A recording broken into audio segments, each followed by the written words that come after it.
Maalmihii la soo dhaafay waxaa si weyn baraha bulshada u haystay olole la sheegay in guri loogu dhisayo madaxweynihii hore ee Soomaaliya Maxamed Cabdullaahi Farmaajo. Ololahan oo siyaabo kala duwan looga hadlay ayaa dadka wada waxay ku tilmaameen mid Farmaajo loogu mahadcelinayo maadaama uu si wanaagsan u ilaaliyay ammaanada qaranka. Dadka dhaliilsan ayaa ku tilmaamay mid ujeedo siyaasadeed laga leeyahay isla markaana ku habboonayn xilligan oo abaaro xooggan dalka ka jirto shacabka in lagu mashquuliyo hawlaha noocaas ah.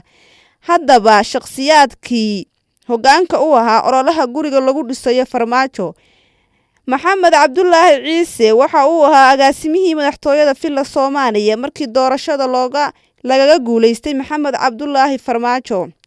Sanadihii ugu dambeeyay Maxamed waxa uu ahaa taageerayaasha Maxamed Cabdullaahi Farmaajo waana shakhsigii codadka u tirinayay doorashadii madaxtinimada ee ka dhacday 15 May dalka Soomaaliya.